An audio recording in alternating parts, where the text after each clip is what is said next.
Oke, pada video kali ini kita akan membahas tentang NAT overload atau NATpad. Jadi biasanya NAT ini digunakan untuk menerjemahkan sebuah jaringan lokal supaya bisa melakukan aktivitas ke internet gitu. Jadi kan biasanya kita di kantor atau di tempat sekolah, lab, dan lain sebagainya kita menggunakan IP private ya, dimana IP private ini sebenarnya tidak bisa connect dengan internet. Nah, untuk connect ke internet kita memerlukan yang namanya IP public, dan IP public sendiri itu harganya mahal dan sangat istilahnya perusahaan itu punyanya cuma satu atau dua saja. Jadi untuk menghemat IP public tersebut, makanya kita menggunakan NAT. Jadi kita menerjemahkan IP private ini atau jaringan lokal ini seolah-olah menggunakan yang namanya IP public untuk koneksi ke internet. Singkatnya seperti itu. Di topologi ini saya bikin dua bagian, dimana di sebelah kiri ada jaringan lokal, di sini adalah jaringan internet. Jadi kita bikin bagaimana caranya si kedua komputer ini bisa koneksi internet, ngeping ke server dengan IP 888. Saya buat seperti IP Google seperti itu. Jadi langsung aja ya, saya jelaskan sambil praktek aja. Nah, di sini untuk IP address-nya pakainya statik ya. Saya tulis saja dulu 10.2 di sini. 2.168.10.1. Nah, gateway-nya ini 10.1 karena 10.1 ini akan saya kasih untuk IP routernya. Ini 3.10.1. Oke. Nah, sekarang kita setting untuk si IP servernya dulu. Jadi ini benar-benar dari awal biar teman-teman tahu. 88.8, subnet max-nya kita pakai /24 aja. Gateway-nya kita pakai 88.1 karena untuk di router yang sebelah kanan ini saya menggunakan 888.1. Nah, untuk bikin konfigurasi atau simulasi NAT ini teman-teman harus menggunakan IP public dan IP private, dimana kalau IP private itu kan yang depannya 192, terus 1010, 172 dan lain sebagainya. Nah, ini selain IP tersebut sisanya itu adalah IP public, makanya di sini saya menggunakan 100 titik sekian gitu. Teman-teman bisa ngelihat range IP public sama range IP private, tapi biasanya yang ada di Google itu adalah range IP private gitu. Jadi yang selain range tersebut adalah IP public. Seperti itu teman-teman. Nah, setelah itu kita setting routernya aja dulu. Misalnya dari router sini, enable COFT, terus kita masuk ke interface gig 0/1. Saya gedein dulu sebentar, fontnya menjadi 11 biar kelihatan. Nah, ini kan enak ya. Ini kita masukin IP address-nya 8888.1, traffic-nya /24 ya, no sh. Nah, untuk di router satu ini, atau saya kasih router ISP ya, itu nggak ada settingan apa-apa, kita cuman masukin IP address-nya aja di setiap jalurnya, gig 0/0 yang ada di sini. Nah, jadi untuk IP address yang ada di ISP ini adalah IP public semua. Seperti itu. 255.255.255.252. No sh, exit. Seperti itu saja untuk settingan di di router ISP. Jadi kayak gitu aja. Nah, jika sudah, kita masuk ke router lokalnya nih. Kita kasih nama router lokal deh. Lokal. Di router lokal ini baru kita nyeting NAT-nya gitu. Kita masukin dulu ya IP address-nya, gig 0/0, IP address 10.10.1, traffic-nya 252 atau /30, no sh. Terus kita masuk ke interface gig 0/1 yang mengarah ke klien yang ada di sini ya, no sh, IP address 192.168.10.1 /24, exit.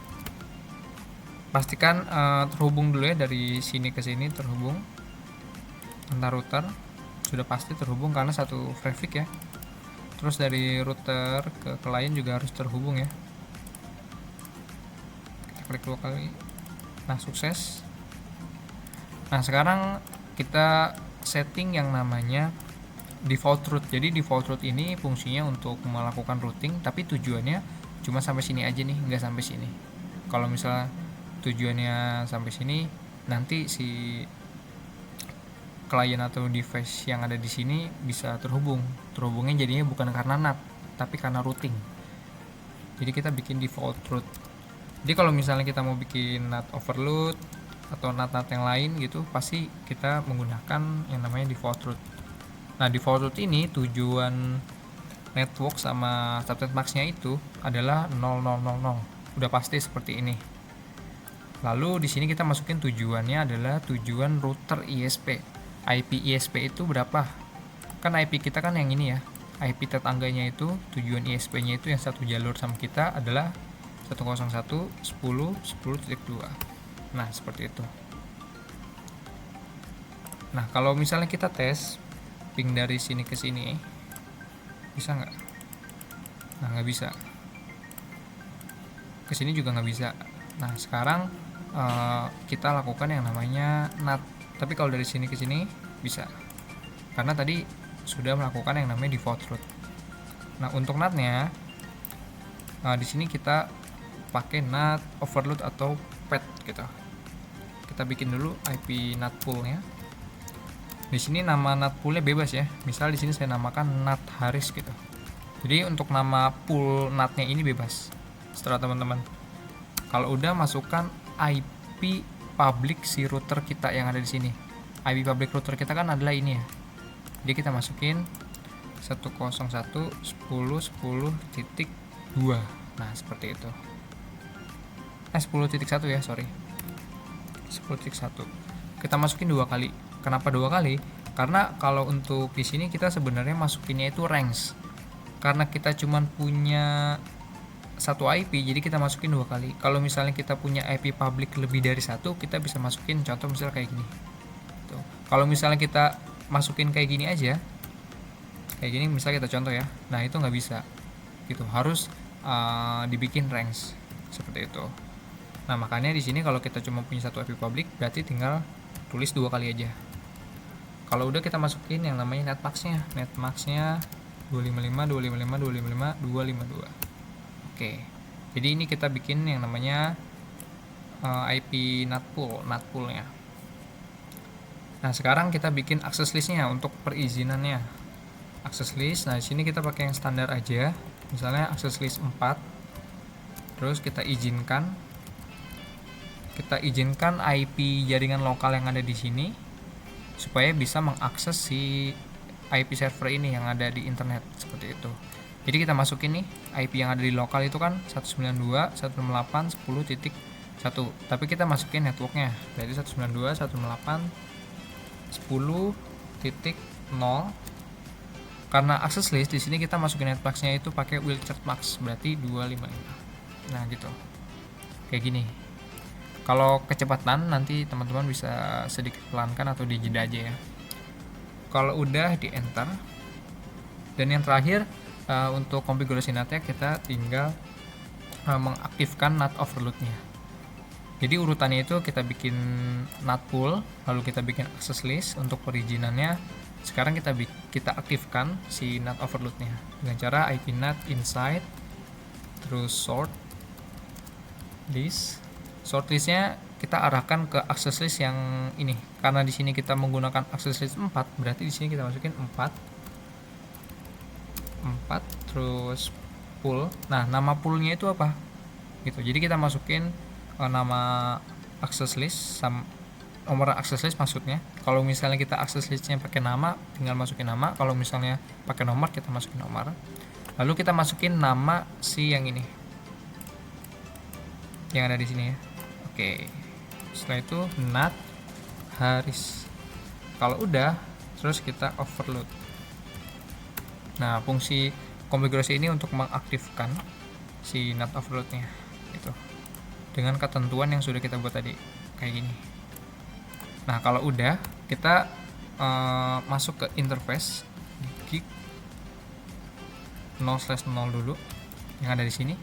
Nah, kita harus tahu nih mana yang inside, mana yang outside. Jadi kita harus tahu interface mana yang nantinya akan masuk sebagai NAT inside dan masuk sebagai NAT outside. Nah, di sini outside ya, NAT outside, karena ini mengarah keluar atau menuju ke ISP. Sedangkan dari klien ke router kita ini namanya NAT inside gitu. Nah, kayak gini. Berarti untuk gig 0/0 ini sebagai IP NAT outside. Terus kita exit, lalu kita masuk ke interface giga 0/1 sebagai NAT inside. Nah, oke. Kalau udah jika berhasil dari PC 0 atau PC 1 ini bisa terhubung ke server. Tadi kan sebelumnya nggak bisa ya, nah sekarang sudah bisa. Seperti itu. Atau enggak teman-teman bisa melakukan ping ya. Ping 888. Nah, bisa. Seperti itu ya. Tadi kan sebelumnya nggak bisa gitu. Ini bisa karena kita tidak menggunakan yang namanya routing. Kita di sini menggunakan NAT. Tapi kalau dari sisi server ke sini itu nggak bisa ngeping gitu. Karena kalau misalnya mau dari server bisa ngeping ke sini harus menggunakan yang namanya routing gitu. Nah, teman-teman masuk ke menu privilege, lalu bisa show IP NAT translation. Nah, di sini akan terlihat, nah, si IP yang ini, insert lokal ini diterjemahkan menjadi IP public gitu. Cuman di sini ada yang namanya port-portnya kayak ini. Nah, ini yang dimaksud dengan PAT. Kalau nanti itu kan network address translation. Kalau PAT ini singkatan dari port address translation gitu. Karena IP publicnya cuma satu dan sedangkan di sini ada dua IP lokal untuk diterjemahkan menjadi IP public, makanya di sini menggunakan yang namanya port gitu di belakangnya. Semakin banyak kliennya, portnya juga semakin bertambah ya. Di sini ada port 8, nanti kalau misalnya ada lagi berarti ada port 9 dan lain sebagainya sampai seterusnya. Oke, mungkin itu saja yang bisa saya sampaikan. Kalau misalnya teman-teman ada yang bingung bisa ditanyakan di kolom komentar. Kalau misalnya ada yang salah bisa dikoreksi. Terima kasih, semoga bermanfaat.